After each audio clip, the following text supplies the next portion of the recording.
Welcome friends, JMD coaching classes में आप लोग का स्वागत है। मैं जगन्नाथ सर। आज हम लोग अलजेब्रा में क्लास 9th का एनसीईआरटी सॉल्यूशन को डिस्कस करेंगे। अभी हम लोग लगातार एनसीईआरटी जो मेरा पॉलिनोमियल चैप्टर टॉपिक है उसको हम लोग जो उसमें निम्नलिखित या विभिन्न अध्याय है उसको मैं अभी एनसीईआरटी क्वेश्चन को हम लोग डिस्कस कर रहे हैं, जो आप लोग को आने वाले एग्जामिनेशन के दृष्टिकोण से, छात्रों को सीखने के दृष्टिकोण से यह क्लास बहुत ही इम्पोर्टेंट है। देखिए फ्रेंड्स, आप लोग के लिए लगातार JMD coaching classes bye Jagannath sir पे क्लास 9th और क्लास 10th का लगातार आपको नॉन स्टॉप क्लासेस चल रहा है, जिसकी बेनिफिट बहुत सारे विद्यार्थी उठा भी रहे हैं और बहुत जो है जिनको मालूम नहीं है उनके पास आप शेयर कीजिए और उन्हें सब्सक्राइब तथा लाइक बटन को प्रेस करने के लिए जरूर कहिएगा, जिससे और बेल आइकन को जरूर प्रेस कर लीजिएगा ताकि हम जितना भी वीडियो आप लोग के लिए डालें वो आपके पास स्वयं पहुंच जाए। मैं 2.4 और 2.5 का सॉल्यूशन दे चुका हूं। 2.1 और 2.2 का आज मैं सॉल्यूशन दूंगा। याद रखेंगे फ्रेंड्स, क्योंकि एनसीईआरटी को अगर आप पूरा कमांड में अगर कर लेते हैं तो आपको बहुत ही क्वेश्चन बनाने में बहुत ही हेल्पफुल आपको मिलता है। क्योंकि कोई भी एग्जामिनेशन में बेस एनसीईआरटी ही होता है। हम पॉलिनोमियल का पूरे टॉपिक को आप लोग को दे चुका हूं। अब वहां से जाकर टॉपिक अगर आपको पढ़ना हो, टैब्स अगर आपको पढ़ना हो तो वहां से जाकर आप लोग पढ़ सकते हैं। पूरे प्लेलिस्ट में आप लोग को पूरा वीडियो दे दिया गया है। आज हम लोग ज़्यादा समय को हम लोग आज पढ़ाई में ही व्यतीत करेंगे और कॉपी और पेन लेकर जरूर बैठ जाइए, क्योंकि मैं जितना बात को पढ़ाऊंगा उसको आप नोट कर लीजिए। क्योंकि एक बार अगर आप अच्छे से नोट्स बना लेंगे तो आपको एग्जामिनेशन के समय में थोड़ा रिवाइज करके और उसके बाद आप लोग एग्जामिनेशन को जाके दे सकते हैं। देखिए, ये टॉपिक मैं पढ़ा चुका हूँ। अभी एनसीईआरटी 2.1 का मैं पहले सॉल्यूशन कराऊंगा और समय अगर बचे तो मैं 2.2 को भी क्या करूंगा, सॉल्यूशन कराऊंगा। देखिए कहता क्या है इसमें, पहला क्वेश्चन क्या है, निम्नलिखित व्यंजक में कौन सा चर बहुपद है? चर बहुपद है, कांस्टेंट पॉलिनोमियल है। कैसे हम लोग इसको ज्ञात करेंगे?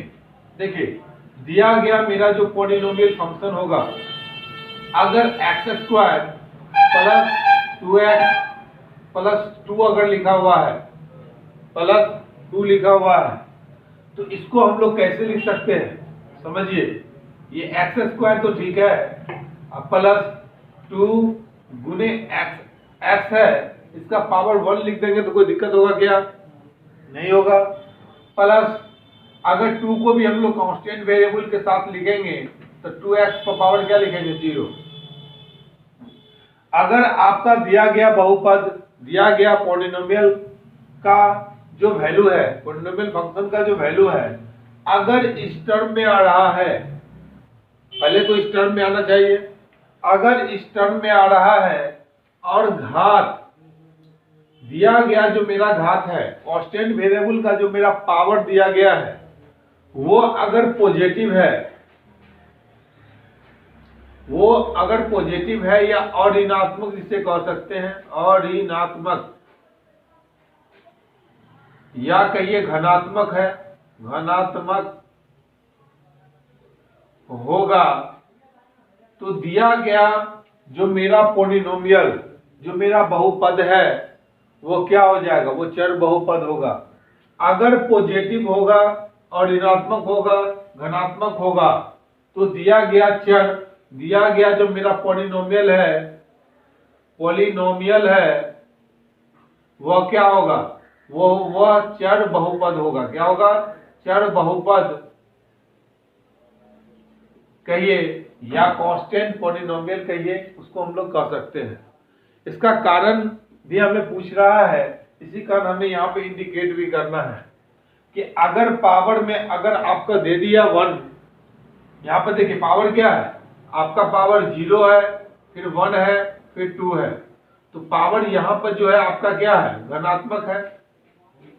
तो अगर पावर अगर धनात्मक होगा, कांस्टेंट वेरिएबल का पावर धनात्मक होगा, तो दिया गया जो मेरा व्यंजक है वो क्या होगा, एक चर बहुपद होगा। कोई दिक्कत है क्या?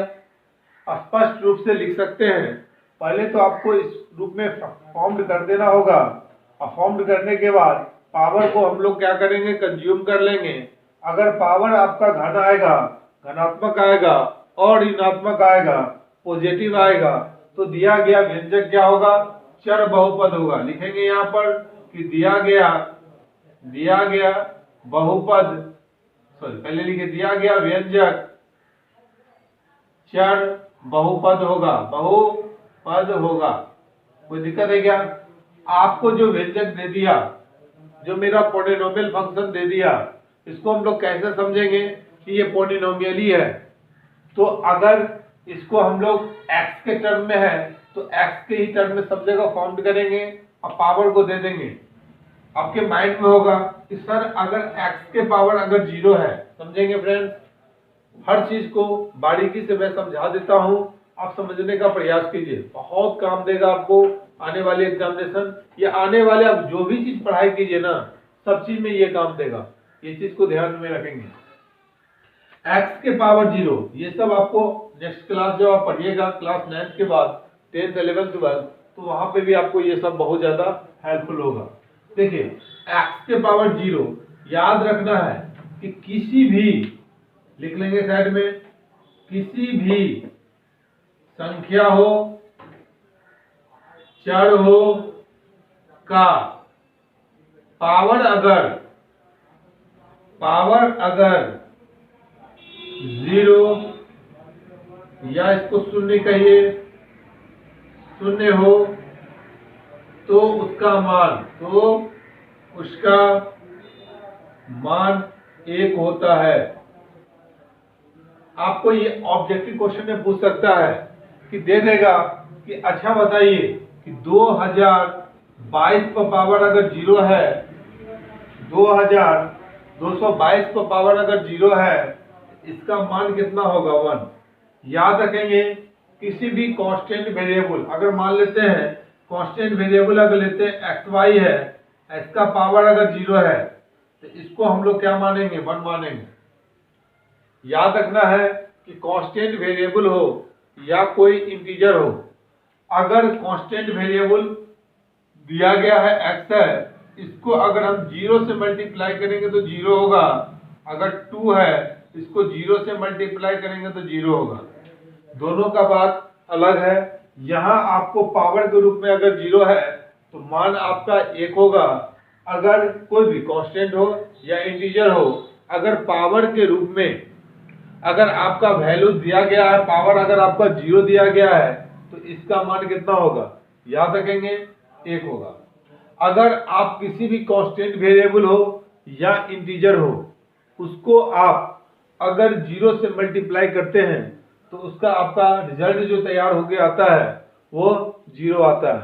ये सब कंसेप्ट है, सीखने का प्रयास करेंगे।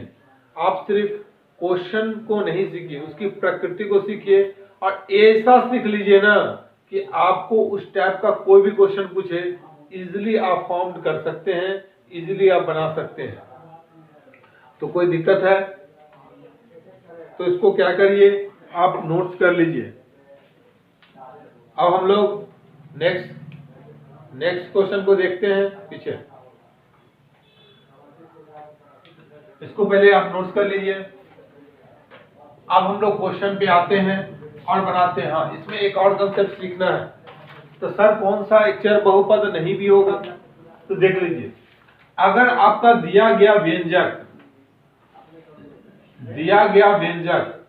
अगर आपको दे दे 2x² प्लस 3y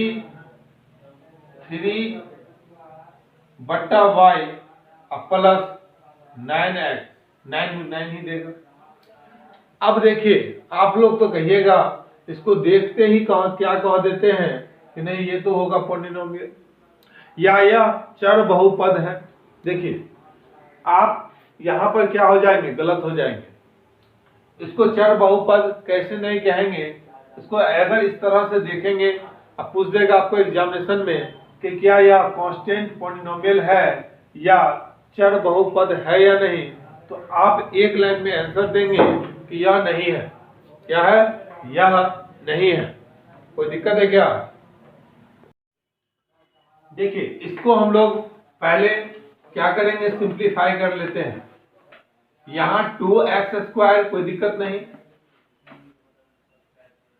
और यहां पे क्या है, यहां पे भी आप x ही लिखिए। अगर y लिखते हैं तो दो अलग अलग कांस्टेंट वेरिएबल हो जाएगा। अगर x ही लिखते हैं तो इसको लिखेंगे +3। आप एक चीज समझिए कि 1/x है ना, इसको हम लिख सकते हैं x⁻⁻1।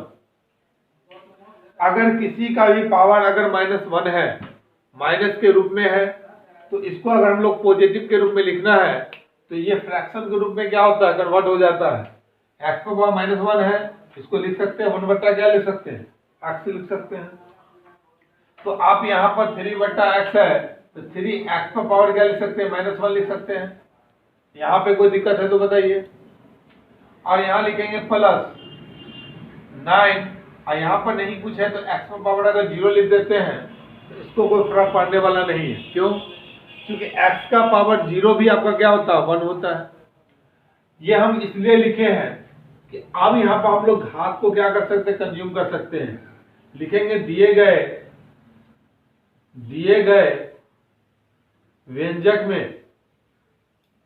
व्यंजक में x का घात 2 है, -1 है और 0 है, जिसमें -1 एक ऋणात्मक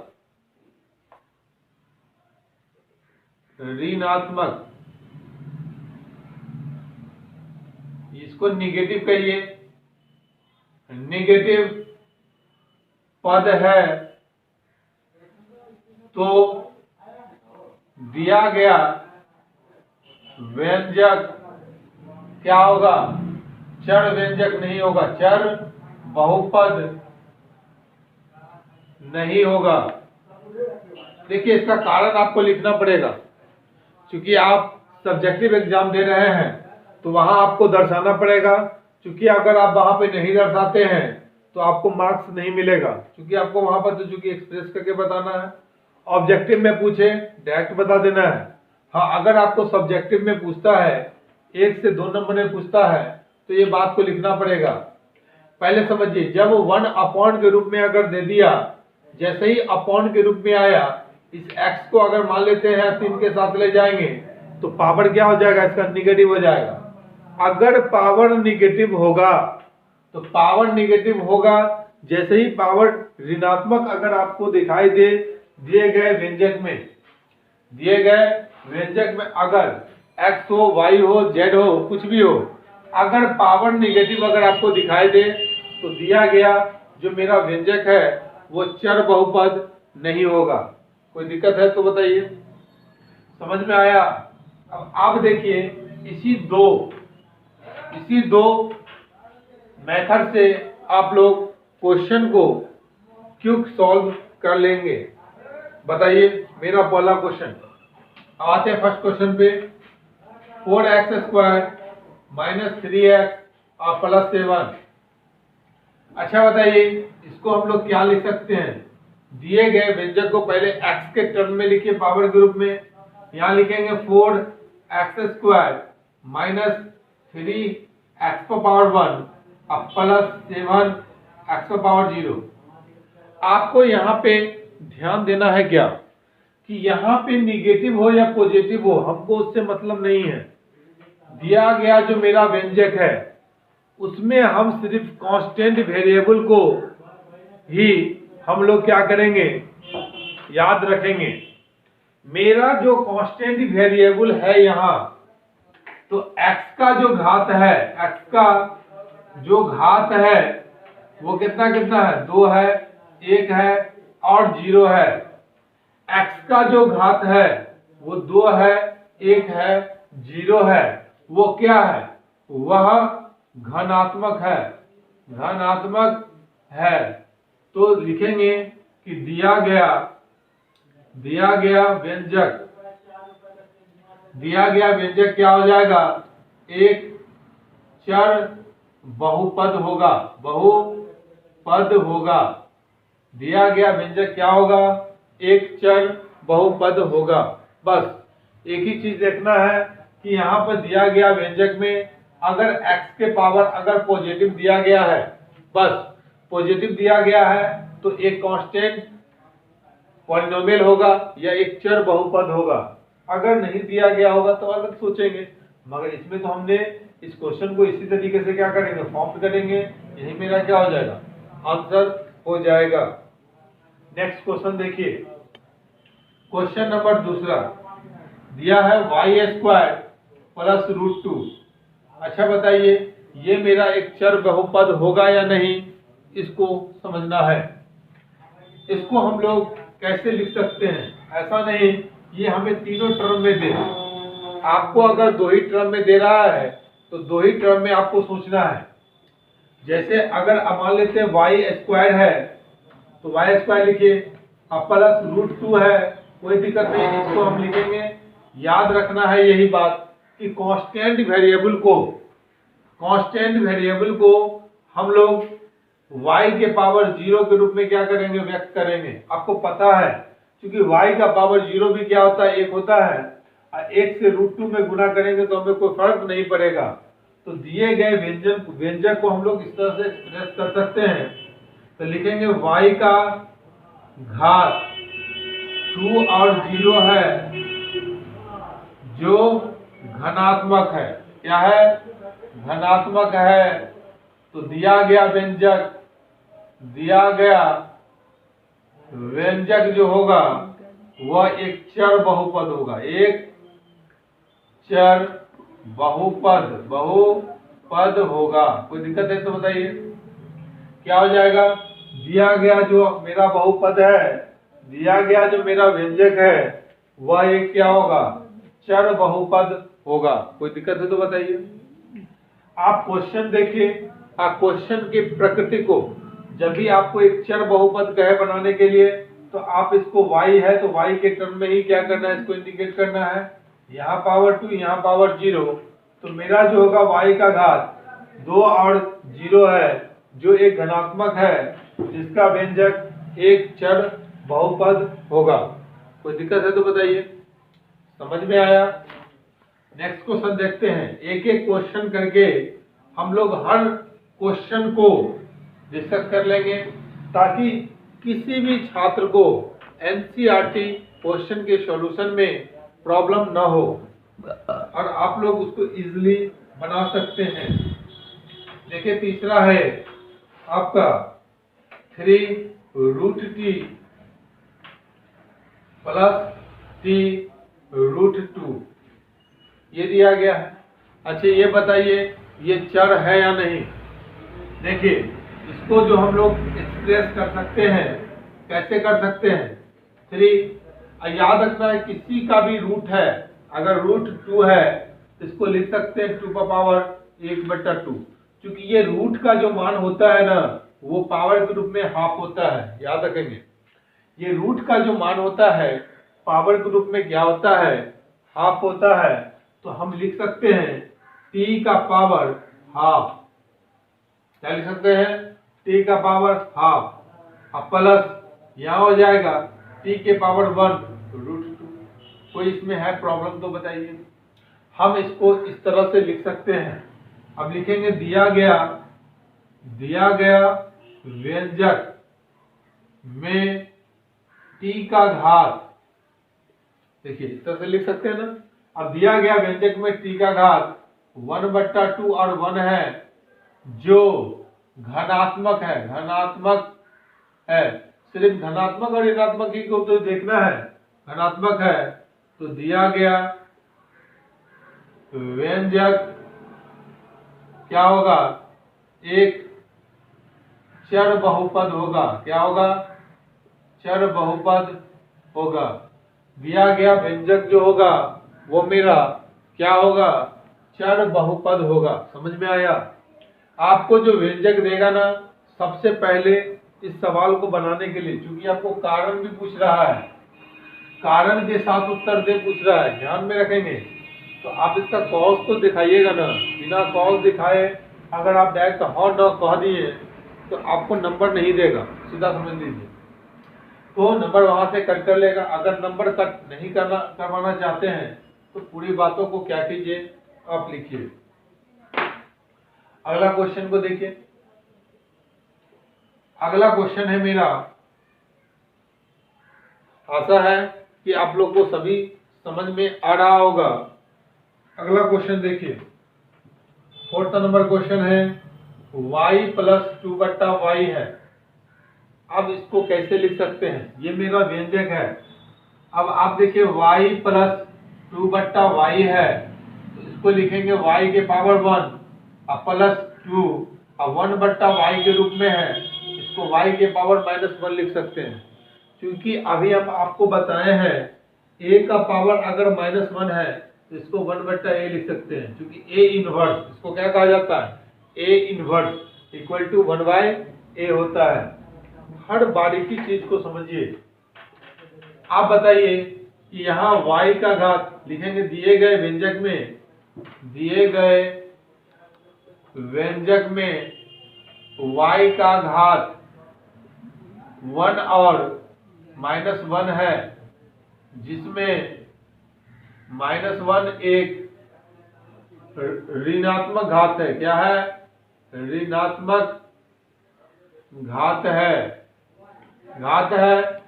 दिया गया व्यंजक, दिया गया व्यंजक एक चर बहुपद नहीं होगा।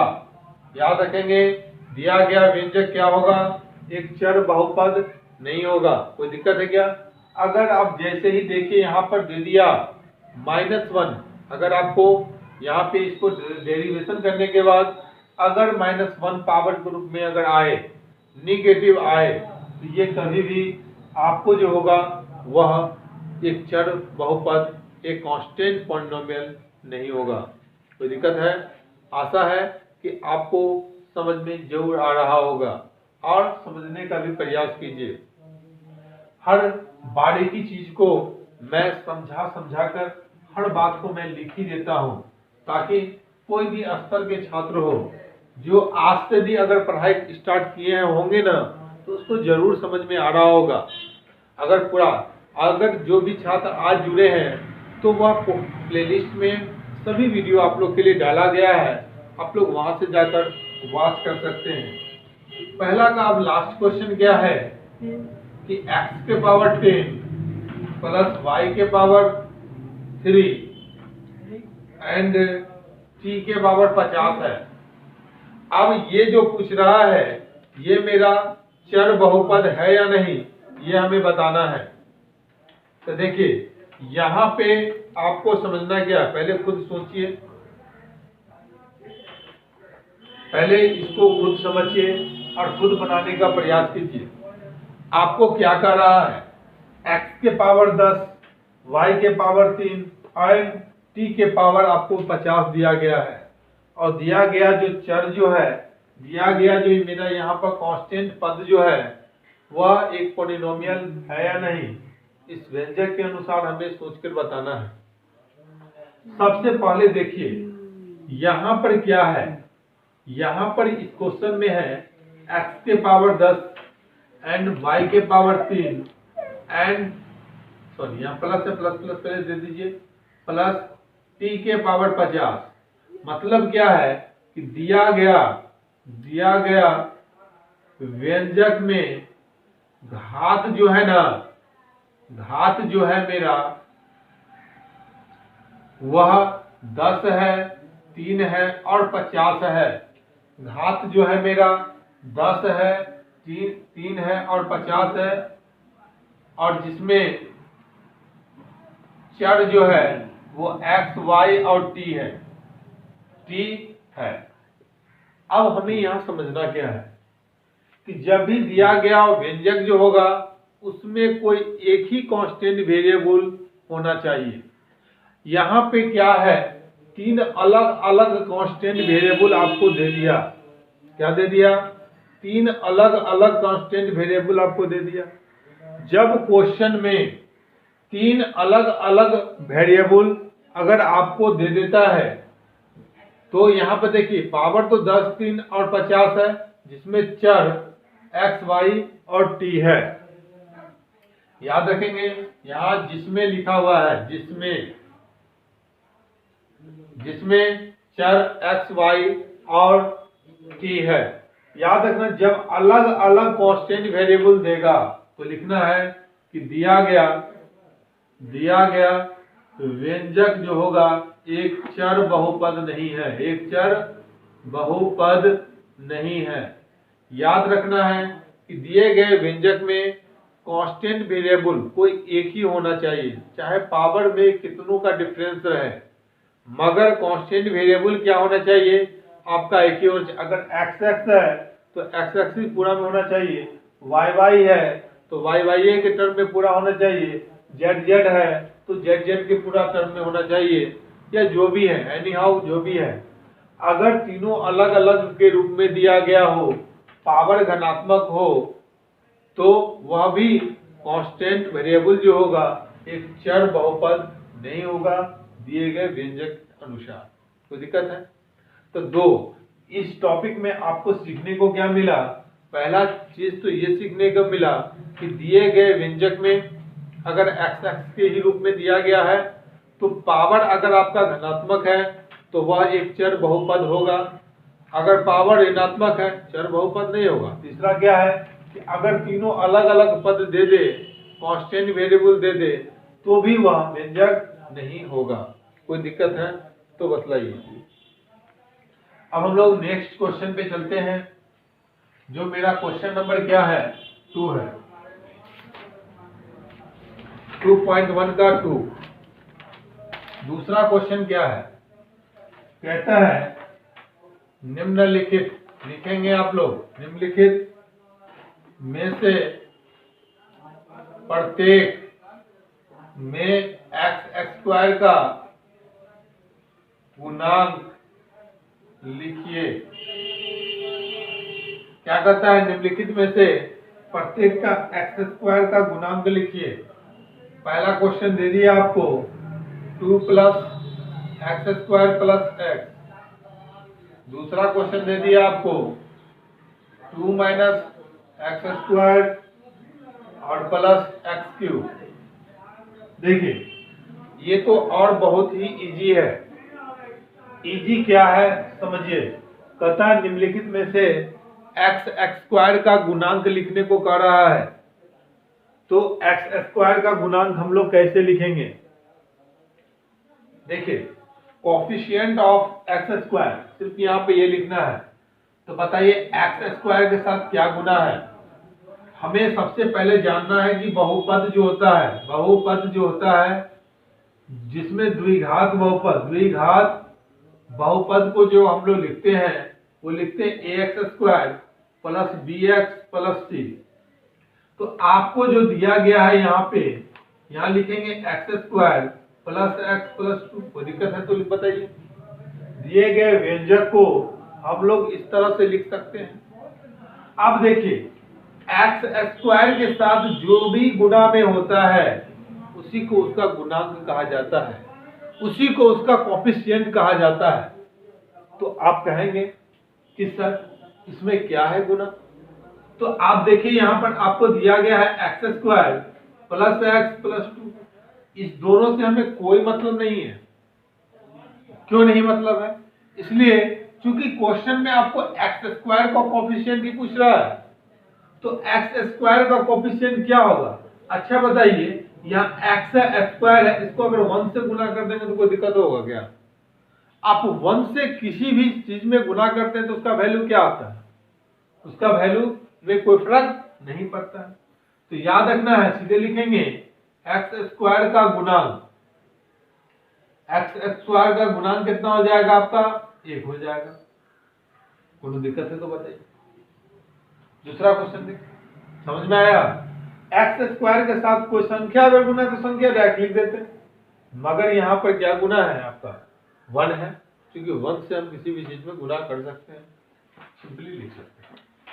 दूसरा क्वेश्चन को पहले हम लोग लिखेंगे क्या, यहाँ एक्स क्यूब थोड़ा बड़ा लिख देते हैं, x cube minus x square और प्लस 2। याद रखना है कि पॉलिनोमियल फंक्शन में कहीं भी आपका निगेटिव नहीं होता। आपको जब हम लोग बहुपद, समझिए एक एक बात को समझिए, पॉलिनोमियल फंक्शन को कैसे लिखा जाता है, आप लोग लिखते हैं a x power 1 plus a1 x1 a2 x2 a2 x power 2 plus a3 x के power 3 plus dot dot dot dot an x के पावर n। मतलब ये हुआ कि पॉलिनोमियल फंक्शन में जो भी टर्म होता है ना वो पॉजिटिव होता है। अगर आपको क्वेश्चन में नेगेटिव टर्म दे दिया तो वहां पर माइनस का वैल्यू हमें कंज्यूम करके चलना पड़ता है। तो हम लोग डायरेक्ट यहाँ लिखेंगे एक्स क्यूब प्लस में माइनस एक्स स्क्वायर और प्लस में क्या हो जाएगा 2। कोई दिक्कत है तो बताइए। हमें क्वेश्चन में पूछ रहा है क्या, एक्स स्क्वायर का गुणांक मतलब एक्स स्क्वायर का कोफिशिएंट क्या होगा, तो बताइए सर क्या होगा। तो लिखेंगे एक्स स्क्वायर का कोफिशिएंट, कोफिशिएंट कहिए या गुणांक कहिए, गुणांक कहिए क्या होगा। तो देखिए माइनस एक्स स्क्वायर है, मतलब क्या है, एक्स स्क्वायर को अगर हम लोग माइनस 1 के साथ अगर गुना कर देते हैं तो मेरा वैल्यू जो होता है माइनस एक्स स्क्वायर हो जाता है। याद रखना एक्स स्क्वायर को अगर माइनस 1 के साथ मल्टीप्लाई करेंगे ना तो यहाँ पे क्या हो जाएगा, माइनस एक्स स्क्वायर हो जाएगा, तो गुणांक क्या हो जाएगा, माइनस 1 हो जाएगा। कोई दिक्कत है, समझ में आया। आपको डिफरेंट क्वेश्चन मैं करवाऊंगा ही करवाऊंगा, पहले इसको समझिए। कोई दिक्कत है, हम लोग नेक्स्ट क्वेश्चन में चलते हैं। आशा है कि आपको यह क्वेश्चन जरूर समझ में आया होगा। याद रखेंगे सिर्फ एक्स स्क्वायर का कोफिशिएंट क्यों पूछ रहा है, एक्स क्यों का ना पूछ रहा है, एक्स का सभी का कोफिशिएंट पूछता तो सभी का लिखते। अब बताइए एक्स क्यू का कोफिशिएंट क्या होगा, 1 होगा। अब बताइए यहाँ पर x को पावर 0 का कोफिशिएंट क्या होगा, तो 2, मतलब 2 को क्या मानते हैं हम लोग, कांस्टेंट पद मानते हैं। कोई दिक्कत है क्या, समझ में आया। चलिए नेक्स्ट क्वेश्चन को देखते हैं। जो भी आज नए छात्र हमारे साथ जुड़े हैं वो हमारे चैनल को सब्सक्राइब कर दें तथा बेल आइकन को भी प्रेस कर दें और लाइक बटन को भी आप लोग प्रेस कर दें और पढ़ाई का आनंद लेते रहें और अधिक से अधिक दोस्तों के पास भी वो शेयर कर दीजिए ताकि आपको हर एक प्रकार का वीडियो आपके पास स्वयं पहुंच जाए। क्योंकि हर टाइप से आप लोग को पढ़ाया जा रहा है। ठीक है, π/2 एक्स स्क्वायर प्लस में एक्स, ये क्वेश्चन में लिख देते हैं। चौथा नंबर क्वेश्चन क्या है, √2x प्लस -1। देखिए यहां हमें पूछ रहा है एक्स स्क्वायर का गुणांक ही पूछ रहा है, तो बताइए एक्स स्क्वायर के साथ क्या गुना में है, π/2। सीधे लिख दीजिएगा एक्स स्क्वायर का गुणांक जो है मेरा वो क्या होगा, π/2। कोई दिक्कत है तो बताइए, इसमें तो कोई दिक्कत नहीं, डायरेक्ट आपको दिया गया। अगर कोई एक्स स्क्वायर के साथ गुना के रूप में अगर दिया गया है तो वही वाला आंसर हो जाएगा। मगर इस क्वेश्चन में देखिए सर कि क्या है, यहाँ √2x है और -1। अच्छा बताइए यहाँ एक्स स्क्वायर वाला टर्म है क्या, नहीं है। जब एक्स स्क्वायर वाला टर्म ना हो तो मतलब इसको लिखा गया होगा 0x² प्लस √2x और -1। इसको हम लोग इस टर्म में लिख सकते हैं। जब आपको एक्स स्क्वायर का टर्म न दे तो हम लोग एक्स स्क्वायर का कोएफिशिएंट क्या मान के बनाएंगे, 0। ऐसा पॉलिनोमियल फंक्शन में नहीं होता है। आप a को 0 नहीं मान सकते हैं, मगर यहाँ पे हमें एक्स स्क्वायर का कोएफिशिएंट चाहिए। मतलब यहाँ पर जो दिया गया व्यंजक है उसमें एक्स स्क्वायर का कोएफिशिएंट क्या हो जाएगा, मतलब गुणांक क्या हो जाएगा, तो गुणांक आपका 0 हो जाएगा, होगा ना। एक्स स्क्वायर का कोएफिशिएंट क्या होगा, 0, तभी ना यहाँ वाला ये वाला टर्म 0 हुआ होगा। समझ में आया? ये कंफ्यूजन इसमें आपको दे सकता है, तो कंफ्यूज नहीं होना है। जब भी एक्स स्क्वायर का टर्म न दे और उसी का कोएफिशिएंट पूछ ले तो क्या होगा? उसका 0 होगा। एग्जामिनेशन में तो यही टाइप का क्वेश्चन पूछता है ना। ऐसा है, आप समझ गए होंगे। और लगातार वीडियो को वॉच करते रहिए। आप लोग हर एक क्वेश्चन को इसी तरीके से क्या कर सकते हैं? सॉल्व कर सकते हैं। तीसरा नंबर क्वेश्चन पे अब हम लोग आते हैं। अभी हम लोग 2.1 का सॉल्यूशन कर रहे हैं। तीसरा क्वेश्चन क्या है? 35 का घात, क्या ऐसे 35 घात के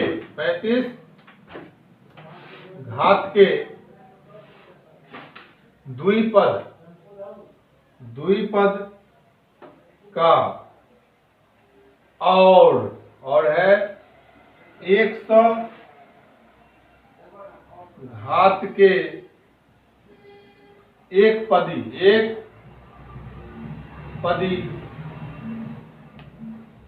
पदी का एक उदाहरण दे।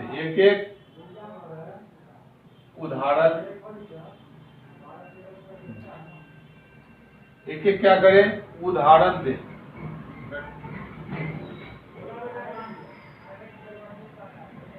एग्जाम्पल देना है। एक कैसे देंगे समझिए। आपको क्या करना है? 35 घात के द्विपद, द्वि माने क्या था? 2। 35 घात के द्विपद मतलब कितना पद देना है? द्विपद। समझिए, क्वेश्चन में ही आपका आंसर छिपा होता है। तो 35, अगर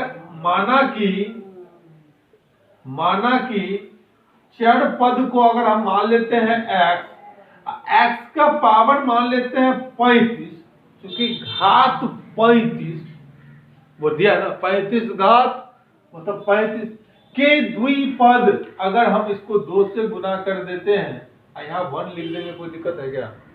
2 टर्म में है कि नहीं है? प्लस में लिखे। 35 घात के द्विपद एग्जाम्पल में लिखना है सर। तो पहला नंबर एग्जाम्पल तो ये हो गया। दूसरा कहता है इसमें 100 घात के एके पदी मतलब एके टर्म। बच्चे पढ़ा है मोनोमियल, आपको पढ़ा है। आप लोग जाकर पॉलिनोमियल का फर्स्ट क्लास देख लीजिए, आपको पूरा समझ में आ जाएगा। सर्च कीजिएगा JMD coaching classes bye Jagannath sir पे जाके सर्च कीजिए। वहां पे आपको प्लेलिस्ट में क्लास 9 का पॉलिनोमियल में हर टॉपिक का आपको वीडियो डाला गया है, वहां से जाकर आप सीख सकते हैं। तो कहता है 100 घात मतलब x के पावर 100 घात के पदी,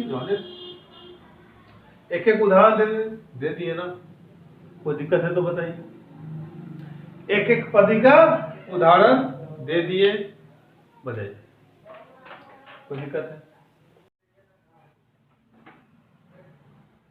अब मेरा नेक्स्ट क्वेश्चन है चौथा। कहता है निम्नलिखित, देखिए मेरा मेन नेक्स्ट क्वेश्चन क्या है? चौथा कहता है निम्नलिखित बहुपद में प्रत्येक बहुपद का घात लिखने को कह रहा है। पहला क्वेश्चन है मेरा कि 5x³ plus 4x² plus 7x।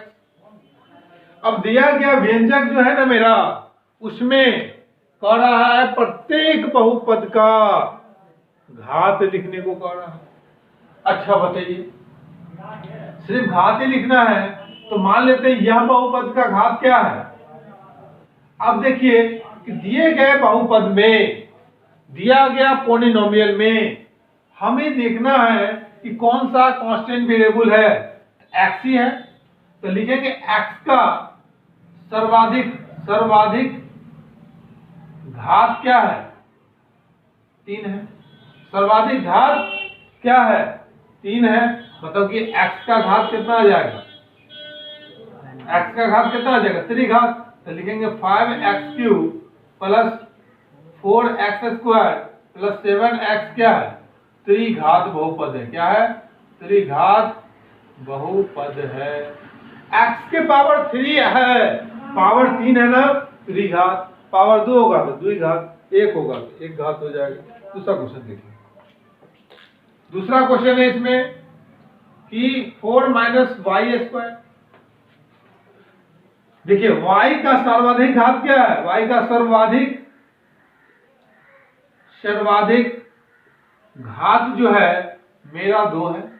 y का सबसे बड़ा वैल्यू क्या है, यहाँ पर 2 है, तो y का वैल्यू यहाँ पे 2 है, मतलब घात कितना है, 2 है। तो दिया गया बहुपद जो है 4 माइनस वाई स्क्वायर जो है मेरा क्या हो जाएगा, द्विघात बहुपद होगा।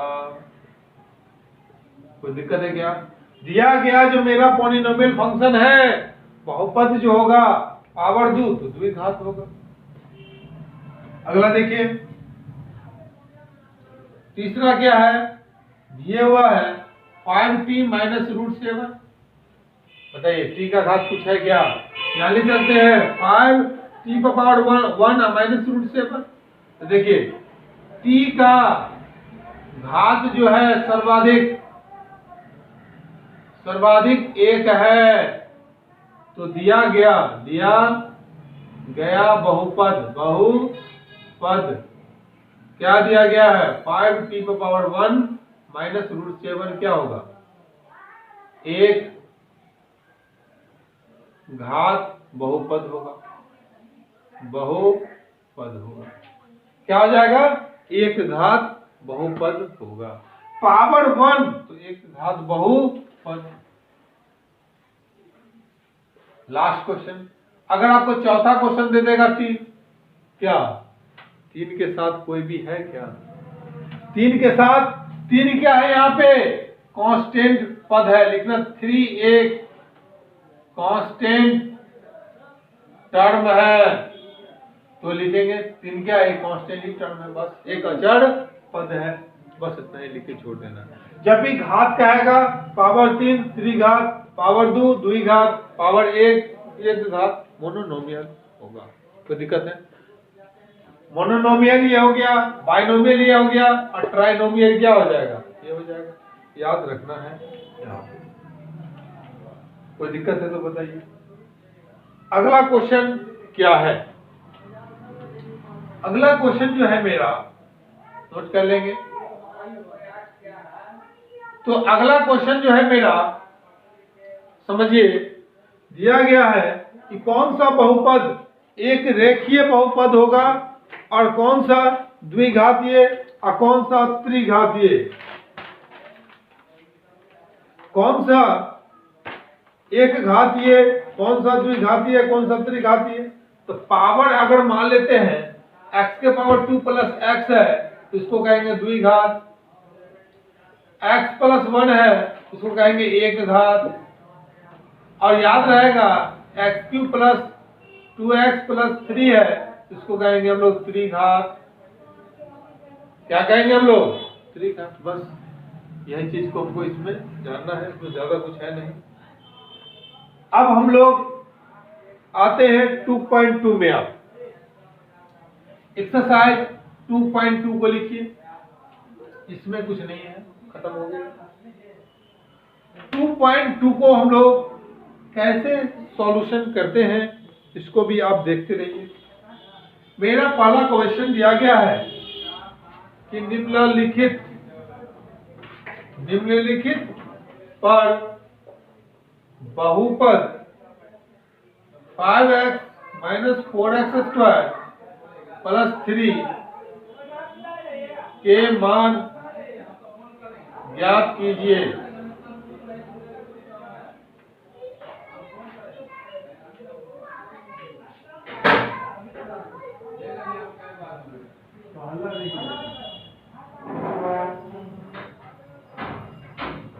खुद ही बोला। निम्नलिखित पर बहुपद जो मेरा दिया गया है 5x माइनस 4x² प्लस 3 का मान ज्ञात करने के लिए कह रहा है। पहला दिया गया है कि x बराबर 0, दूसरा दिया गया है x बराबर -1 एंड तीसरा आपको दिया गया है x बराबर 2। कहता क्या है 2.2 का मेरा फर्स्ट क्वेश्चन क्या दिया गया है कि प्रत्येक बहुपद जो दिया गया मेरा बहुपद जो दिया गया 5x - 4x² + 3 का मान निकालने के लिए कह रहा है। अगर x का मान 0 रखते हैं, x का मान -1 रखते हैं, x का मान 2 रखते हैं, तो सबसे पहले लिखेंगे माना कि पॉलिनोमियल फंक्शन px बराबर 5x - 4x² + 3। मतलब यहाँ पे यह है कि अगर x का वैल्यू, पहला क्वेश्चन में क्या दिया है, x का वैल्यू अगर हम लोग 0 लेके चलते हैं, मतलब क्या, मेरा जो यहाँ पॉलिनोमियल व्यंजक जो दिया गया है, यहाँ पर अगर x का मान अगर 0 पुट करते हैं तो मेरा क्या रिजल्ट आता है, चेक करके बताइए। तो 0 अगर रखते हैं तो 5 गुने 0 - 4 गुने 0 का स्क्वायर + 3। मतलब ये हो गया कि 5 को 0 से मल्टीप्लाई करेंगे तो 0, 4 को 0 से मल्टीप्लाई करेंगे तो 0, 3 का 3, मतलब क्या आपका रिजल्टेंट आ गया, 3 आ गया ना। दूसरा क्वेश्चन में क्या कर रहा है कि x बराबर अगर -1 लेते हैं तो क्या होगा, तो भाई मेरा पॉलिनोमियल फंक्शन जो है मेरा वो दिया गया 5x - 4x² + 3। मतलब x का वैल्यू अगर -1 लेते हैं तो लिखेंगे 5 गुने -1 - 4 गुने -1 का होल स्क्वायर + 3। मतलब ये है 5 को अगर 1 से गुना करते हैं तो -5, देखिए माइनस का स्क्वायर क्या हो जाएगा प्लस, तो 4 गुने 1 क्या हो जाएगा 1 होगा और +3। मतलब ये हो गया कि 5 और 4 -9 + 3 बराबर क्या आ जाएगा -6 आ जाएगा। कोई दिक्कत है तो बताइए। 9 में से -9 में +3 को ऐड करेंगे तो मेरा रिजल्ट क्या आ जाएगा +6 आ जाएगा। तीसरा क्वेश्चन क्या है कि x बराबर 2 है, मतलब मेरा पॉलिनोमियल फंक्शन जो दिया गया है वो दिया गया है 5x - 4x² + 3। मतलब ये है कि जहां पे आपका x है ना वहां पे आप 2 पुट कीजिए, देखिए क्या रिजल्ट आ रहा है। 2 पुट करते हैं तो लिखेंगे 5 गुने 2 - 4 गुने 2 का स्क्वायर + 3। मतलब ये है 5 दूना कितना हो जाएगा 10 माइनस 4 और 2 का स्क्वायर क्या हो जाएगा 4 और +3। मतलब यहाँ पे हो गया कि 10 और 3 कितना हो जाएगा, इसको जोड़ लीजिए 13 और 4 चौक कितना हो जाएगा 16। 16 में से 13 घटाइएगा तो आपका जो रिजल्ट आएगा वो क्या आएगा -3 आएगा। मतलब ये हो गया P2 का वैल्यू जो आ गया आपका वो आ गया आपका -3 आ गया। कोई दिक्कत है तो बोलिए। देखिए जब x का वैल्यू 0 इस पॉलिनोमियल फंक्शन में अगर आप पुट किए तो मान आपका आया 3, x का वैल्यू अगर 1 पुट किए तो आपका मान आया 6, x का वैल्यू अगर 2 पुट किए किसमें, इस पॉलिनोमियल फंक्शन में, तो आपका रिजल्टेंट क्या आ गया, x बराबर P2 बराबर क्या आ गया -3 आ गया। कोई दिक्कत है तो बोलिए। तो इस क्वेश्चन को हम लोग इस तरह से क्या कर सकते हैं, बना सकते हैं। आशा है कि आपको जरूर समझ में आया होगा। देखिए फ्रेंड्स, कुछ समय आप लोग कंसंट्रेट होकर पढ़ लीजिए, बहुत ही बेनिफिशियल होगा आपके लिए। दूसरा क्वेश्चन क्या कहता है कि निम्नलिखित बहुपद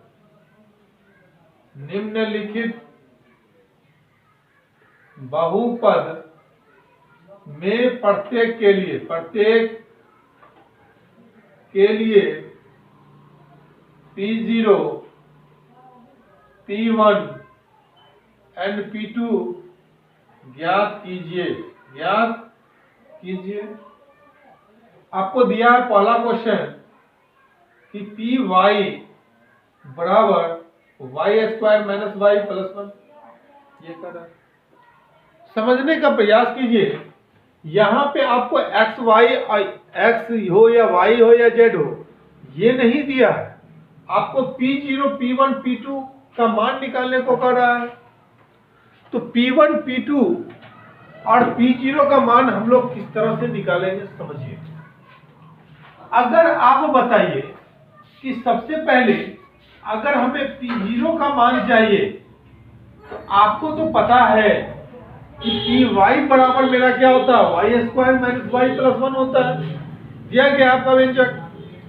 तो P0 जो लिखेंगे ना, मतलब क्या हो जाएगा, जीरो का जहां जहां y है वहां आप जीरो पुट कर दीजिए ना, तो जीरो का स्क्वायर माइनस जीरो प्लस 1। आप इसको सिंप्लीफाई करेंगे, जीरो का स्क्वायर तो जीरो ही होगा, और जीरो में जीरो ऐड करेंगे तो कोई फर्क ही नहीं पड़ेगा, यहाँ 1 का 1 ही हो जाएगा। अगर आप मान के चलिए P1 का वैल्यू अगर निकालते हैं तो जहां जहां y है ना वहां वहां 1 पुट कीजिए, तो 1 का स्क्वायर माइनस 1 और प्लस 1। अब बताइए 1 का स्क्वायर तो 1 ही होता है, अब माइनस 1 प्लस 1 मतलब इससे ये कैंसिल हो गया, आपका मान कितना आ जाएगा, 1 आ जाएगा। अगला क्या करता है, P2 का भी मान ज्ञात करने के लिए कौन, तो P2 बराबर जो मेरा हो जाएगा 2 का स्क्वायर, मेरा तो वही है ना, y square plus minus y plus 1, तो 2 का स्क्वायर माइनस 2 प्लस 1, मतलब ये हो गया 2 का स्क्वायर क्या होता है 4 माइनस 2 प्लस 1, मतलब ये हो गया कि 4 में से 2 जाएगा तो 2 और प्लस 1 बराबर कितना आ जाएगा, 3 आ जाएगा ना, कोई दिक्कत है। नेक्स्ट क्वेश्चन देखिए, इसी पे है, इसी के आधार पर है। दूसरा क्वेश्चन है PT बराबर कहता है 2 प्लस t प्लस 2t का होल स्क्वायर और माइनस t के पावर क्यूब।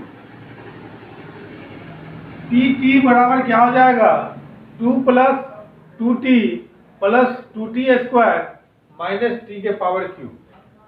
हमें कुछ नहीं, अगर P0 निकालना होगा, मतलब क्या, PT है P0 मतलब t का मान क्या पुट करना है, पहले 0 पुट करना है।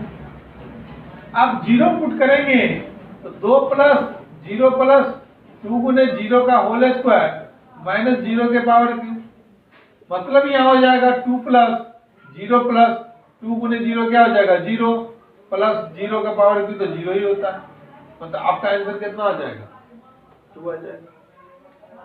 अगर हमें P1 का मान ज्ञात करना होगा तो क्या करेंगे सर, करेंगे ये कि इसमें जहां जहां t है वहां 1 पुट कर दीजिए, तो 2 गुने 2 प्लस 1 प्लस 2 गुने 1 का होल स्क्वायर और माइनस 2 1 के पावर क्या हो जाएगा, क्यूब हो जाएगा।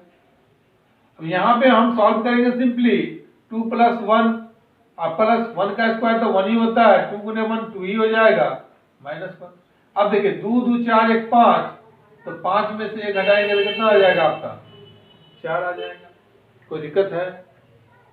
अब देखिए P2 अगर निकालना हो तो क्या करेंगे, 2 प्लस t के जगह पर 2 ही रखेंगे, प्लस 2 गुने t 2 का क्या लिखेंगे, होल स्क्वायर और माइनस 2 के पावर क्या लिखेंगे, क्यूब।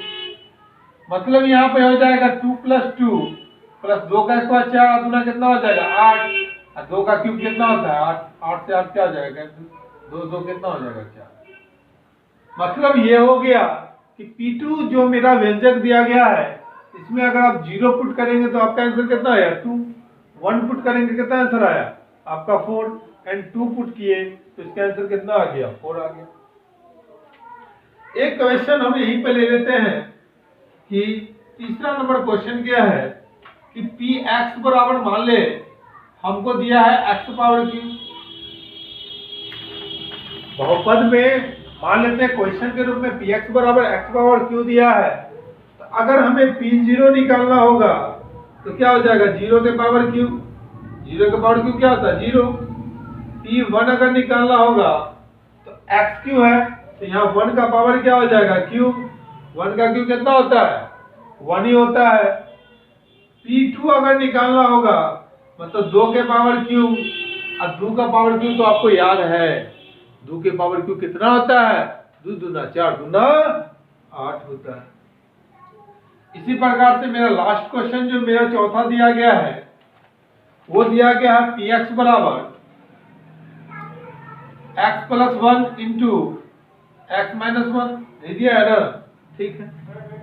अच्छा बताइए कि अगर हमें P0 निकालना होगा तो क्या लिखेंगे? 0 प्लस 1 इंटू 0 माइनस 1। मतलब यहां से आ जाएगा 0 में 1 जोड़ेंगे तो 1 और 0 में से माइनस 1 घटाएंगे तो माइनस 1 बराबर क्या आ जाएगा? माइनस 1 ही हो जाएगा। कोई दिक्कत है? इस इक्वेशन में हम लोग पहले x का मान क्या करेंगे? 0 पुट करेंगे। अगर P1 पुट करते हैं तो क्या होगा? मतलब क्या हो जाएगा? 1 प्लस 1 इंटू 1 माइनस 1। मतलब ये हो गया 1 1 कितना हो जाएगा? 2। 1 में से 1 जाएगा तो 0 बराबर क्या आ जाएगा? 0। 2 को 0 के साथ मल्टीप्लाई करेंगे तो आपका रिजल्ट क्या आ जाएगा? आपका 0 आ जाएगा। अगर हम P2 निकालते हैं मतलब ये हो जाएगा x का मान 2 तो 2 प्लस 1 इंटू 2 माइनस 1। मतलब ये हो जाएगा 2 एक कितना हो जाएगा? 3 और 2 में से एक जाएगा कितना हो जाएगा? 1। 3 एकम कितना हो जाएगा? 3।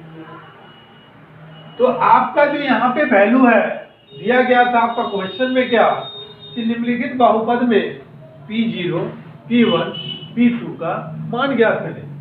पहला नंबर बहुपद का दे दिया y² माइनस y प्लस 1। इसमें P0 का मान निकाल लेंगे, P1 का मान निकालेंगे, P2 का मान निकालेंगे। दूसरा क्वेश्चन दिया है P2 बराबर t plus t plus 2t² minus t3। अब जहां जहां t है वहां वहां 0 पुट कर देंगे, सॉल्व करके निकाल लेंगे वैल्यू। P1 1 पुट करके यहाँ पे भी सॉल्व करके निकाल लेंगे, P2 पुट करके भी यहाँ पे सॉल्व करके निकाल लेंगे। उसी प्रकार से आप लोग ये तीसरा नंबर क्वेश्चन को भी इसी तरीके से सॉल्व कर सकते हैं। अगर आपको Px बराबर दे दिया आपको x³ तो 0 पुट करके निकाल लीजिए, 1 पुट करके निकाल लेंगे, 2 पुट करके निकाल लेंगे। तो ये संपूर्ण क्वेश्चन को हम लोग इस अकॉर्डिंग क्वेश्चन में मान पुट कर हम लोग इजीली सॉल्व कर सकते हैं। आशा है आपको जरूर समझ में आया होगा अगर कंसंट्रेट होकर थोड़ा आप वीडियो को देख रहे होंगे। देखिए फ्रेंड्स, मैं अभी एक्सरसाइज नंबर 2.2 पॉलिनोमियल का क्लास 9th के लिए मैं सॉल्यूशन करा रहा हूं। जो भी छात्र आज नए हमारे साथ जुड़े हैं हमारे चैनल को जरूर ही सब्सक्राइब कर देंगे, शेयर कर देंगे तथा अन्य अधिक से अधिक दोस्तों को आप बताएंगे जिससे उनको भी इस क्लास का बेनिफिट मिले और घर बैठे वो पढ़ाई आसानी पूर्वक कर सकते हैं। अब हम लोग नेक्स्ट क्वेश्चन में चलते हैं। नेक्स्ट क्वेश्चन की दुनिया में कौन सा नया क्वेश्चन आता है उसको हम लोग क्विकली कैसे सॉल्व करते हैं समझिए। तीसरा क्वेश्चन कहता है सत्यापित करें। सत्यापित कीजिए और दिया गया बहुपद के शून्यक मान स्थिति दिया गया है। मतलब क्या? Px बराबर मेरा दिया गया 3x प्लस 1 जिसमें मेरा जो शून्यक वैल्यू है x बराबर -1/3 है। क्वेश्चन को समझिए, सत्यापित कीजिए और दिखाइए कि मान निम्नलिखित स्थिति में से संगत बहुपद के शून्यक है। अगर ये वाला मान अगर इसमें पुट करने के बाद रिजल्ट आपका 0 आता है तो वैल्यू आपका शून्यक होगा, नहीं आता है तो नहीं होगा। सीधा बात है, इसका मान निकालना है।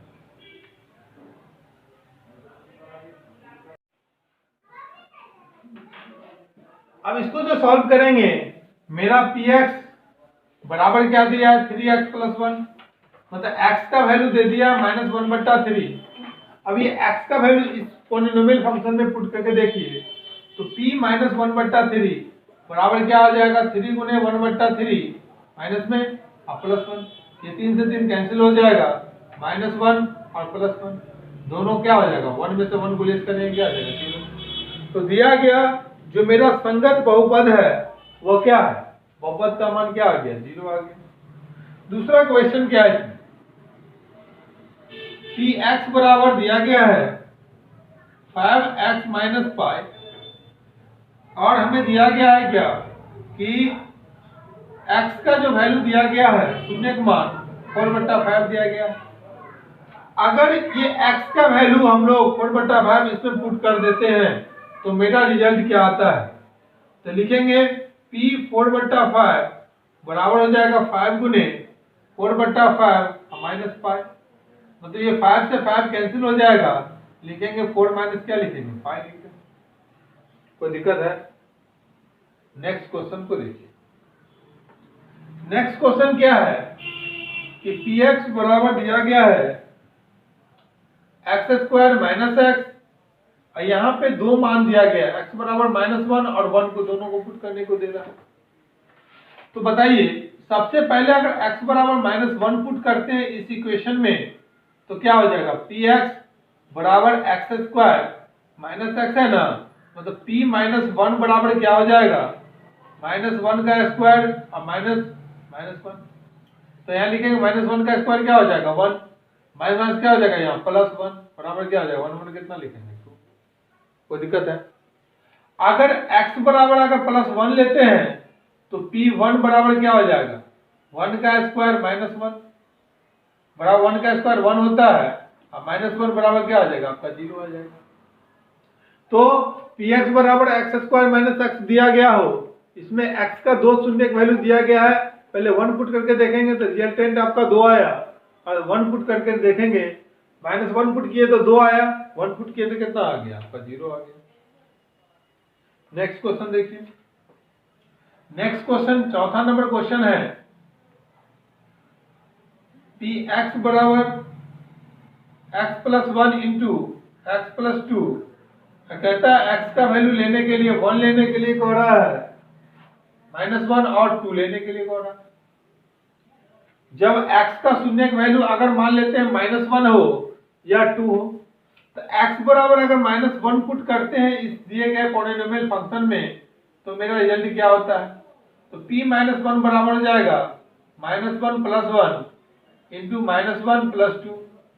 मतलब यह है 1 में से 1 को लेस करेंगे क्या आ जाएगा 0, और 0 के साथ किसी को मल्टीप्लाई या एडिशन कीजिएगा तो रिजल्ट तो कुछ आएगा ही आएगा, मल्टीप्लाई कीजिएगा तो आपका वैल्यू क्या आ जाएगा 0 आ जाएगा। अब लिखते हैं p2 बराबर क्या हो जाएगा 2 + 1 इंटू 2 + 2, मतलब 2 कितना हो जाएगा 3 और गुने 2 2 4 बराबर 4 दिया कितना हो जाएगा 12 हो जाएगा। 2 1 को जोड़ेंगे कितना हो जाएगा 3 और 3 2 2 कितना हो जाएगा 4, 4 दिया कितना हो जाएगा 12। सिंपल रूप से हम ये लिख सकते हैं। पांचवा क्वेश्चन देखिए। पांचवा में कहता है px बराबर अगर एक्स स्क्वायर हो, x का वैल्यू अगर आपको 0 पुट करने को कहे, या इसका जो आपका दिया गया है बहुपद का शून्य जो दिया गया है वो मेरा x बराबर 0 दिया गया है, तो 0 का क्या करेंगे तो पुट करेंगे। तो बताइए p0 बराबर 0 का स्क्वायर हो जाएगा, और 0 का स्क्वायर कितना होता है 0 होता है। तो बताइए कोई दिक्कत है क्या? अगर x का मान अगर 0 यहाँ पुट करेंगे तो 0 का स्क्वायर कुछ भी हो जाएगा, आपका आंसर कितना आएगा 0 ही आएगा। सिंपल में आप इसको पुट कर क्या कर सकते हैं देख सकते हैं। अब हम लोग नेक्स्ट क्वेश्चन पे डिस्कस करते हैं। देखिए मेरा नेक्स्ट क्वेश्चन क्या है। नेक्स्ट क्वेश्चन है मेरा छठा नंबर क्वेश्चन मेरा है px बराबर कहता है lx + m, px बराबर lx + m, और कह रहा है कि x जो बहुपद का शून्य वैल्यू है x बराबर क्या है -m/l दिया, -m/l दिया गया। कैसे सॉल्व करेंगे? देखिए x का जो वैल्यू दिया है -m/l, क्या करेंगे इस पॉलिनोमियल फंक्शन में पुट कर देंगे।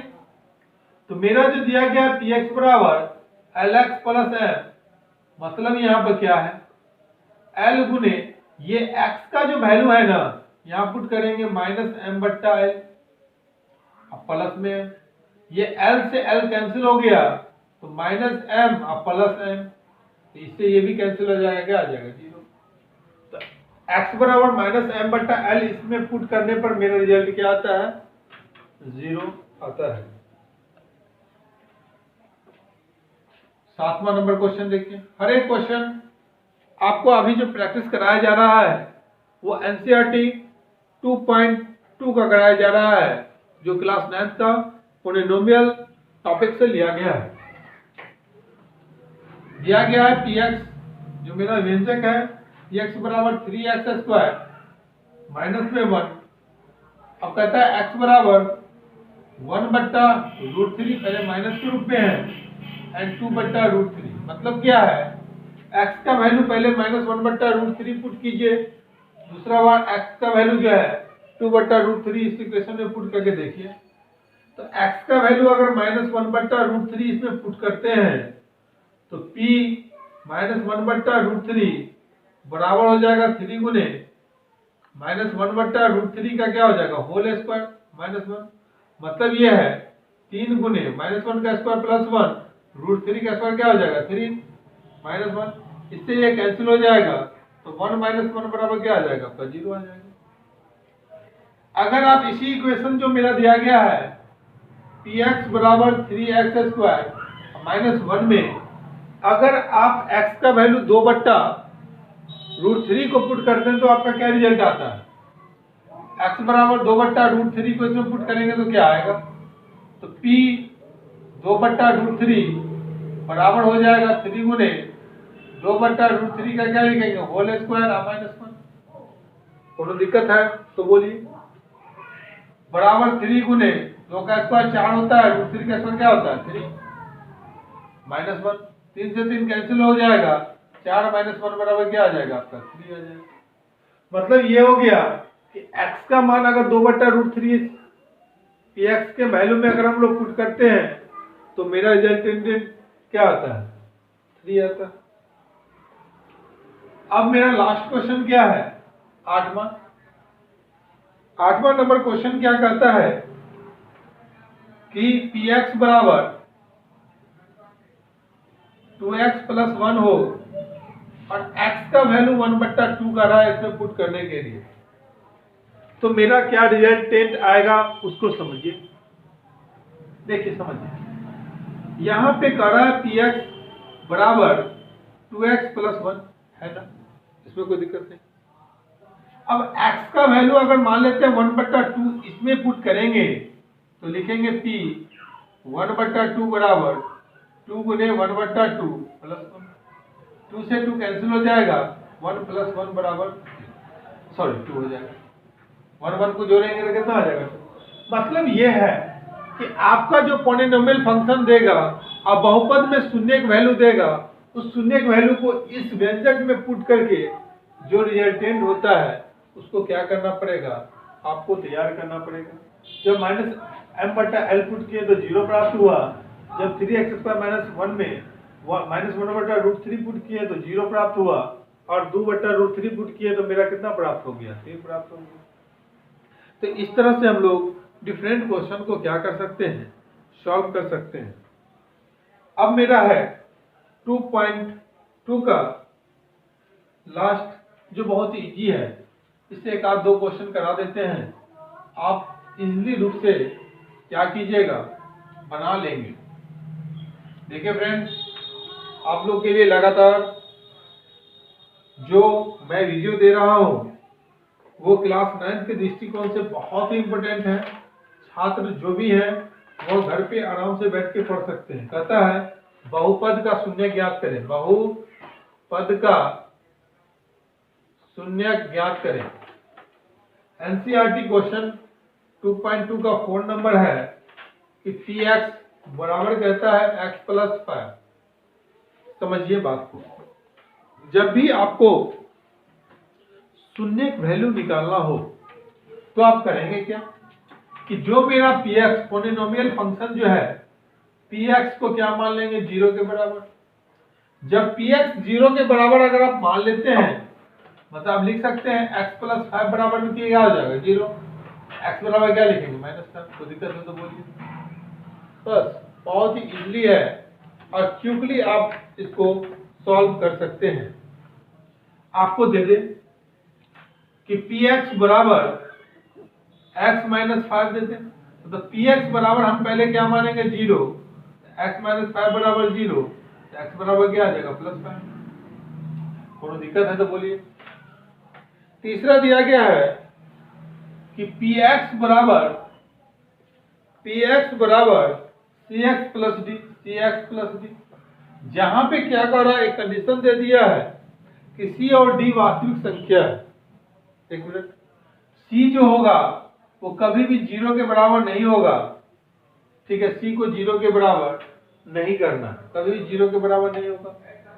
और सी और डी क्या है? एक प्रकृत संख्या। सी 0 नहीं है, सी और डी मेरा क्या? एक प्राकृतिक संख्या। पता है आपको कि प्राकृतिक संख्या किसे कहते हैं? तो गिनती की सभी संख्याओं को क्या कहा जाता है? प्राकृतिक संख्या कहा जाता है। याद रखेंगे। तो मेरा यहाँ px का वैल्यू क्या मान लेंगे? 0। मतलब लिखेंगे cx प्लस डी बराबर क्या आ जाएगा? 0। तो लिखेंगे cx बराबर क्या आ जाएगा? -d। x बराबर क्या आ जाएगा? -d बट्टा। तो मेरा x का वैल्यू यहाँ से क्या कंज्यूम हो गया? ये कंज्यूम हो गया। अगला क्वेश्चन है, क्वेश्चन नंबर नेक्स्ट है, px बराबर 3x दिया है। px बराबर 3x दिया गया। मतलब अगर px को अगर मान लेते शून्य की वैल्यू निकाला 0 मान लीजिए, तो 3x बराबर 0, तो x बराबर क्या आ जाएगा? 0/3 बराबर क्या आ जाएगा? 0। 0/3 बराबर क्या हो जाएगा? 0 हो जाएगा। अगर आपको क्वेश्चन में दे दे कि px बराबर दे दे ax, मतलब px बराबर अगर आप 0 मान लेते हैं, ax बराबर 0, x बराबर क्या हो जाएगा? 0/a बराबर आपका वैल्यू क्या आ जाएगा? आपका 0 आ जाएगा। तो इस तरह से आप लोग 2.2 का जो एनसीईआरटी क्वेश्चन है उसको हमने पूरा डिस्कस कर दिया। देखिए फ्रेंड्स, आपका जो 2.3 है, जब मैं टॉपिक पढ़ाया हूँ पोलिनोमियल फंक्शन का, मैं जब टॉपिक पढ़ाया हूँ उसमें मैं सभी चीज को पढ़ा चुका हूँ। और वहां पे आपको जब हम रिमाइंडर थ्योरम को हमने पढ़ाया था, शेषफल प्रमेय को जो हमने पढ़ाया था, उसमें मात्र 3 क्वेश्चन है। वो तीनों क्वेश्चन आपको पूरा फुल्ली उसी टॉपिक में डिस्कस कर दिया गया है। क्योंकि 2.3 में मात्र 3 ही क्वेश्चन है, अब वो 3 क्वेश्चन मैं पढ़ा चुका हूँ। आप लोग प्ले लिस्ट में जाकर रिमाइंडर थ्योरम शेषफल प्रमेय का एक टॉपिक को जाकर आप लोग पढ़ लीजिएगा। सर्च कीजिएगा यूट्यूब पर JMD coaching classes bye Jagannath sir. याद रखेंगे, JMD coaching classes bye Jagannath sir पे जाइए, सर्च कीजिए, वहाँ पे आएगा मेरा फोटो, वहाँ पे जाके क्लिक कीजिएगा। क्लिक करने के बाद वहाँ वीडियो का आएगा, होम का आएगा, प्लेलिस्ट का आएगा। आप प्लेलिस्ट से भी जाकर वीडियो को वॉच कर सकते हैं, या वीडियो के लिस्ट में जाके आप देखिएगा तो वहाँ से भी आपको रिमाइंडर थ्योरम का आपको मिल जाएगा वहाँ से वीडियो, और वहाँ से जाकर आप लोग पढ़ाई को पूरा सीरियसली रूप से कर सकते हैं। या प्लेलिस्ट में बना हुआ है क्लास 9 का रियल नंबर वाले टॉपिक में, आपको सब वीडियो वहाँ पर डाल दिया गया है, वहाँ से जाकर आप लोग पढ़ाई कर सकते हैं। देखिए फ्रेंड्स, किसी भी टॉपिक में कमज़ोर नहीं पढ़ना है, और बारीकी से अच्छे तरीके से मोटिवेट होकर पढ़ लीजिए। क्योंकि एक बार अगर आप अच्छे तरीके से पढ़ लिए तो आपको जीवन में बहुत काम देगा। कुछ नहीं, देखिए आपको हर चीज बता दिया गया है। जैसे मान लेते हैं आज घातांकन करने का जो 1-2 टॉपिक बताया था कि x⁻0 बराबर क्या होता है? 1 होता है। याद रखेंगे, किसी भी संख्या का पावर 0 जो होता है वो क्या होता है? 1 होता है। अगर मान लेते हैं कि x y का पावर भी अगर 0 है ना, तो ये 1 होगा। कांस्टेंट वेरिएबल कुछ भी रहे, आपका रिजल्टेंट जो आएगा वो वैल्यू वो आपका क्या आएगा? 1 ही आएगा। याद रखेंगे। यहाँ पर कुछ बेसिक चीज है, इसको समझ लीजिए, आपको बहुत ज्यादा बेनिफिशियल होगा। ये जो मेरा 3-4 फार्मूला है, a का पावर अगर x है, इसको मिटा देते हैं और फार्मूला को मैं बता देता हूँ। ये घातांकन करने का जो महत्वपूर्ण फार्मूला है उसको आप लिख लीजिए, बहुत ही ज्यादा हेल्पफुल होता है। पहला फार्मूला नंबर है, a का पावर अगर 0 है तो इसका मान 1 होता है। a का पावर अगर 1 है तो इसका मान तो यही होगा, इसमें कोई दिक्कत नहीं है। मगर a का पावर अगर -1 है ना, तो इसको लिख सकते हैं 1/a, रिवर्स हो जाता है। a का पावर अगर -1 है तो इसको हम लिख सकते हैं क्या? 1/a। याद रखें, a का पावर, देखिए a का पावर -1 अगर आएगा तो 1/a, a का पावर 20 है तो इसको लिख सकते हैं 1/a⁻20 लिख सकते हैं। जैसे ही इसको 1 के रूप में लिखेंगे ना तो यहाँ पर जो निगेटिव पावर होता है वो पॉजिटिव हो जाता है। किसके अकॉर्डिंग? इसके अकॉर्डिंग a इनवर्स का मान 1/a होता है। और जब जो है किसी का बेस a पर पावर अगर m है और गुने a पर पावर अगर n है, देखिए फ्रेंड्स बेस सेम है, पावर अलग अलग है। जब बेस सेम हो पावर अलग अलग हो तो बेस तो यही होगा, पावर क्या हो जाएगा? जुड़ जाएगा, m प्लस n हो जाएगा। कोई दिक्कत है तो बताइए। पावर अगर अलग अलग हो ना, पावर अगर अलग अलग हो तो हम लोग पावर को क्या करते हैं? ऐड कर देते हैं। अगर बेस a पर पावर अगर m है और गुने b पर पावर अगर m है, मतलब बेस क्या हो? अलग अलग हो, पावर सेम हो तो लिखा जाएगा बेस को गुना कर दीजिए, पावर को एक साथ कर लीजिए, पावर क्या आ जाता है? हो जाता है।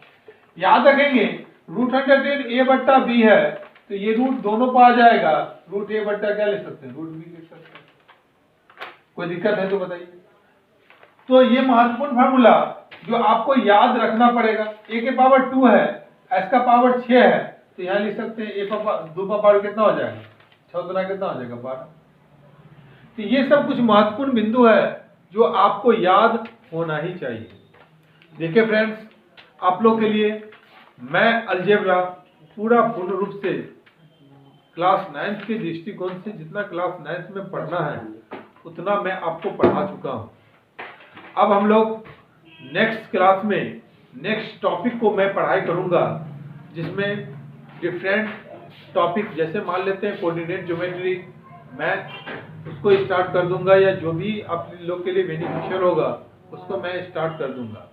देखिए फ्रेंड्स, आप लोग के लिए लगातार GMD coaching classes bye Jagannath sir पे नॉन स्टॉप क्लास चलने के माध्यम से ही आज बहुत जल्द हम लोग अलजेब्रा को कंप्लीट कर लिए हैं। हम लोग फिर अब क्लास 10th का मुख्य सिलेबस को अब आगे बढ़ाएंगे और अलजेब्रा को मैं उसमें भी क्या करूंगा? थोड़ा सा आगे बढ़ाने का प्रयास करूंगा। क्लास 9th में तो मैं पूरी अलजेब्रा को पढ़ाई दे चुका हूं, अब क्लास 10th की बारी है, वहां भी हम लोग क्वेश्चन को इसी तरीके से अच्छे तरीके से मैं उसमें भी मैं पूरे क्वेश्चन को प्रैक्टिस में लाऊंगा। हाँ, कुछ छात्रों के द्वारा कहा गया है कि सर क्लास 9th का हमें कुछ ऑब्जेक्टिव का कुछ सीरीज करा दिया जाए, तो मैं उस पर भी अभी वर्क कर रहा हूँ और जैसे ही वो कंप्लीट हो जाएगा तो आपको जितने भी अलजेब्रा में लगभग 50 या 100 क्वेश्चन का मैं एक सीरीज बनाकर उसको मैं आप लोग के लिए मैं डाल दूंगा और उसको मैं पूरा अच्छे तरीके से डिस्क्राइब करके पढ़ा दूंगा। क्योंकि ऑब्जेक्टिव अगर आपके पास कमांड में होगा तो आपको 11th में इससे बहुत ज़्यादा हेल्प मिलेगा और क्लास 9th में तो थोड़ा मिलेगा ही मिलेगा, क्योंकि इसी के रिलेटेड है। याद रखेंगे क्लास 9th क्या है? पढ़ाई का बेस है। अगर इसको थोड़ा कमजोर अगर कर लिए तो आपके लिए बहुत ही प्रॉब्लम खड़ा हो जाएगा उस समय में। तो इसी कारण आप अभी से ही पूरा जज्बे के साथ तैयारी कीजिए।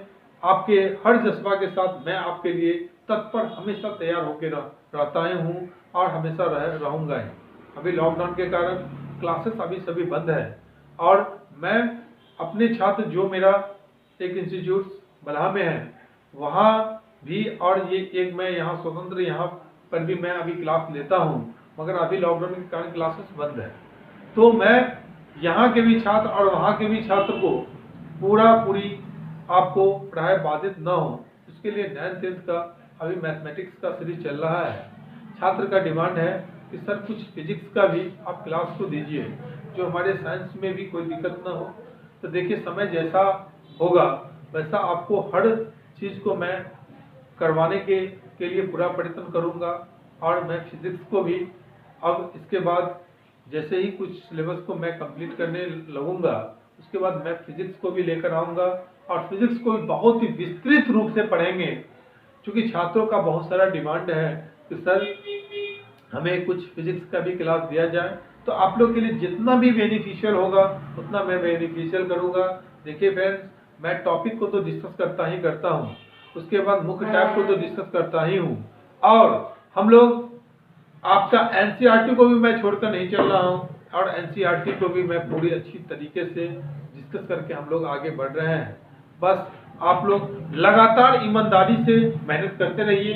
जो भी छात्र JMD coaching classes bye Jagannath sir से नहीं जुड़े हुए हैं, उनको शेयर कीजिए और उनको बताइए कि JMD coaching classes bye Jagannath sir पे क्लास 10th का हर तरह का बैच आप लोग के लिए यहाँ पे चल रहा है, और पूरा आशा है कि छात्र को ये सब चीज़ बहुत ही अच्छा भी और लग रहा है, और इससे बहुत ही ज़्यादा बेनिफिट भी उठा रहे हैं। तो बस आप लोग एक बार पंक्चुअल होकर हमारे चैनल को सब्सक्राइब कीजिए, शेयर कीजिए और बेल आइकन को प्रेस कर लीजिए जो भी नए छात्र हैं, क्योंकि बेल आइकन अगर प्रेस रहेगा तो आपके पास वीडियो का नोटिफिकेशन जो है स्वतंत्र रूप से वो क्या होगा, पहुंच जाएगा। अब मिलते हैं हम लोग नेक्स्ट क्लास में, नेक्स्ट टॉपिक और नेक्स्ट एनर्जी के साथ। हम लोग एक नए अध्याय को सीखने के दृष्टिकोण से नेक्स्ट क्लास में हम लोग मिलते हैं। आज के लिए बस इतना ही। थैंक यू, धन्यवाद।